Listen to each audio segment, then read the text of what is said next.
Jonás, Dios te bendiga. Vamos a hablar ahora acerca de Jonás, ¿verdad? Jonás fue un profeta de Dios, ¿verdad? Jonás era contemporáneo de Isaías. Él estuvo en los tiempos de Isaías, ¿verdad? Jonás profetizó del 782 al 753 antes de Cristo. En el reino, Jonás estuvo en el reinado de Jeroboam II, rey de Israel, ¿verdad? En ese tiempo ahí estuvo profetizando porque sabía que Israel necesitaba arrepentirse, ¿verdad? Y esto nos lo dice en Segunda de Reyes 14, 23 al 25. Segunda de Reyes 14 del 23 al 25 dice: en el año 15 de Amasías, hijo de Joás, rey de Judá, comenzó a reinar Jeroboam, hijo de Joás, sobre Israel en Samaria, y reinó 41 años, e hizo lo malo ante los ojos del Señor, y no se apartó de todos los pecados de Jeroboam, hijo de Nabat, el que hizo pecar a Israel. Él restauró los límites de Israel desde la entrada de Amad hasta el mar del Arabá, conforme a la palabra del Señor Dios de Israel, la cual él había hablado por su siervo Jonás, hijo de Amitai, profeta que fue de Gad-Heber, ¿verdad? Ahí estuvo desde aquellos tiempos cuando estaba Jeroboam II este rey en Israel, ¿verdad?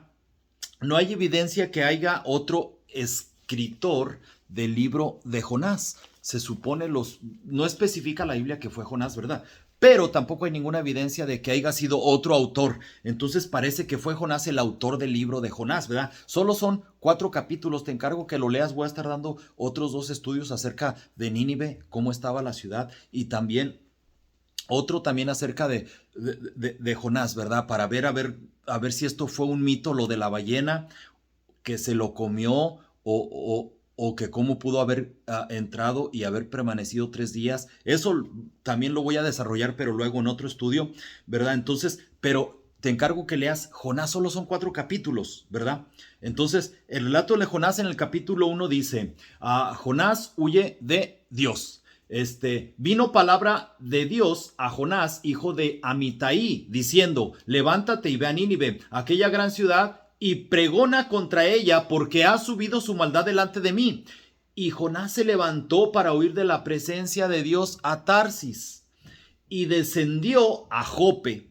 Fíjense, pongan atención cuando habla de descender, declinó espiritualmente y físicamente, dice: y halló una nave que partía para Tarsis, y pagando su pasaje entró en ella para irse con ellos a Tarsis, lejos de la presencia de Dios. Pero Dios hizo levantar un gran viento en el mar, y hubo en el mar una tempestad tan grande que se pensó que se partiría la nave, y los marineros tuvieron miedo, y cada uno clamaba a su Dios. Echaron al mar los enseres que había en la nave para descargarla de ellos, pero Jonás había bajado al interior de la nave, bajó, y se había echado a dormir. Y el patrón de la nave se le acercó y le dijo: ¿qué tienes, dormilón?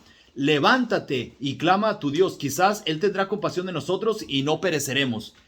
Y dijeron cada uno a su compañero: venid y echemos suertes para que sepamos por causa de quién nos ha venido este mal. Y echaron suertes, y la suerte cayó sobre Jonás. Entonces le dijeron ellos: decláranos ahora por qué nos ha venido este mal.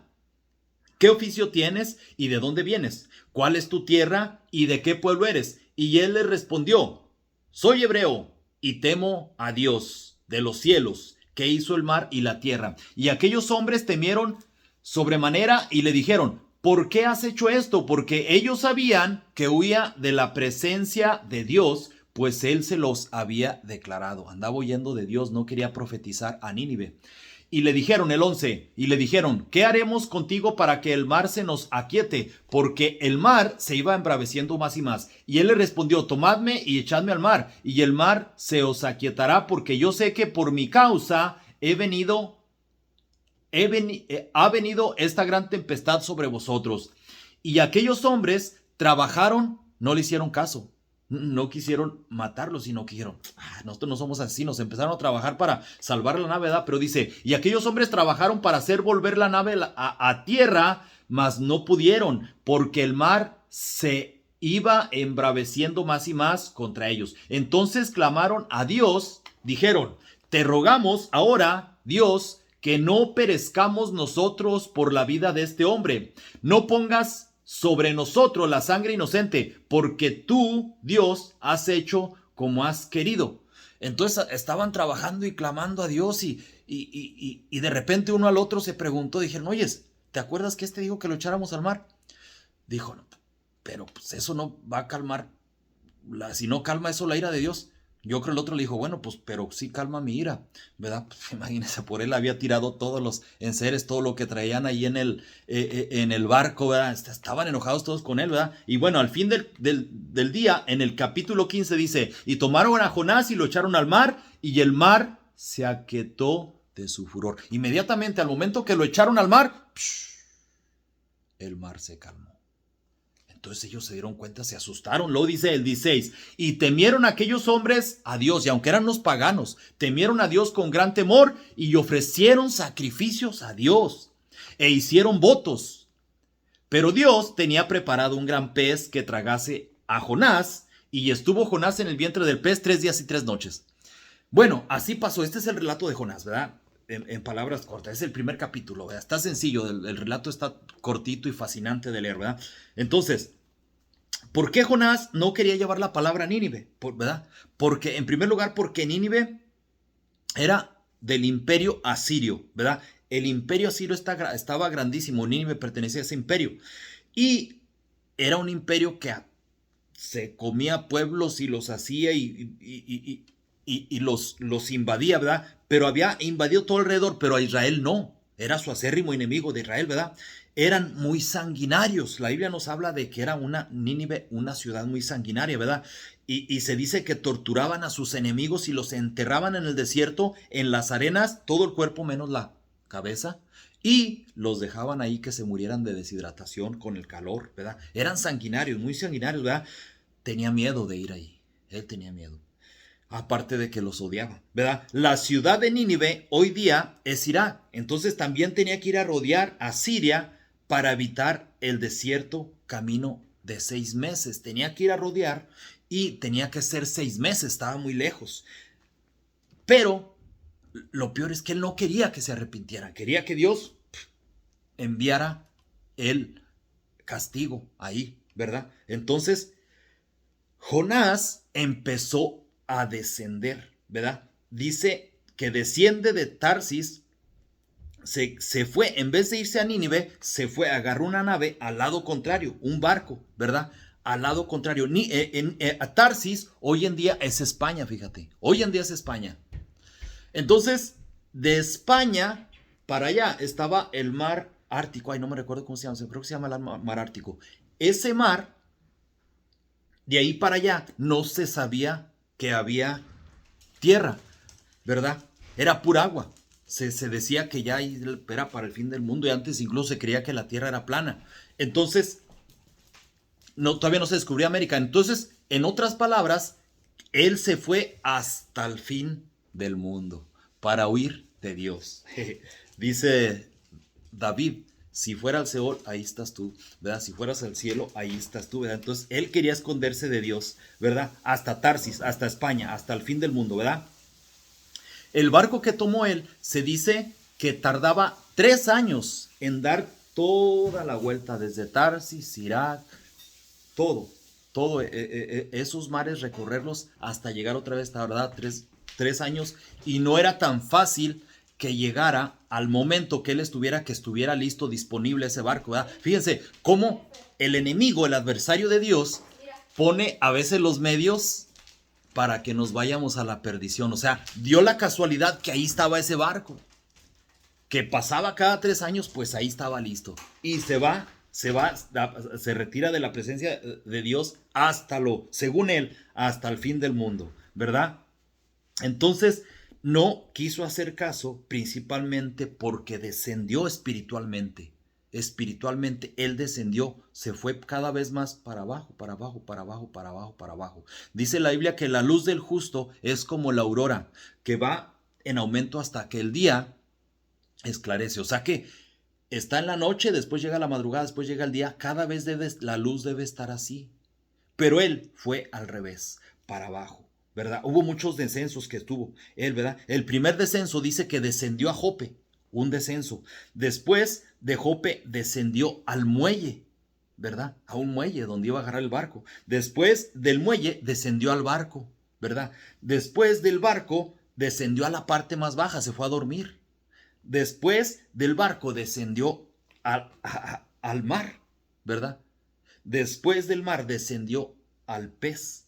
Después del pez descendió a los cimientos. Dice la Biblia que a los cimientos, a ver, espérenme, aquí lo dice. Dice que los cimientos de los descendí. Aquí en el Jonás 2:6 dice, descendí a los cimientos de los montes, hasta allá abajo, donde está el Seol, ¿verdad? El Seol es el lugar de los muertos. Fue de descenso, descenso, descenso. También por eso no quería él que se arrepintiera Nínive. Estaba en descenso cada vez peor espiritualmente también, literal y espiritualmente, ¿verdad? Cuando tú dejas de ir a la iglesia, desciendes. Cuando dejas de orar, dejas de ayunar, dejas de leer la Biblia, ¿verdad? Te empiezas a juntar con malas compañías, empiezas a juguetear con el pecado, con la pornografía, cuando empiezas a buscar a los amigos que le echan, ¿verdad? Cuando te echas un churro, ¿verdad? Cuando empiezas a chismear en la iglesia, cuando empiezas a hablar de los hermanitos, de los aleluyas, cuando te empiezas a burlar de ellos, empiezas cada vez a descender y descender y descender, y no te sorprenda donde caigas. No te sorprenda que un día te ves violando. No te sorprendas que una vez te ves divorciado. No te sorprendas que una vez te ves que ya terminas como drogadicto, alcoholismo. No te sorprenda que terminas como homosexual. No te sorprenda los lugares que llegas. No te sorprenda si terminas en el atascadero. ¿Por qué? Porque siempre esa es la naturaleza del decline espiritual. Terminar en el pecado, en el atascadero, peor. El enemigo viene y dice la Biblia que echa 7 demonios. Antes estaba un demonio haciéndote la vida de cuadritos, enviándote al pecado. Cuando llega y ve la casa vacía, ¡pum! Tú estás en descenso, 7 demonios llegan. Eso es bíblico, ¿verdad? Eso la Biblia lo dice, ¿verdad? Entonces terminamos dormidos espiritualmente. De tal manera que ya no te interesa tu salvación.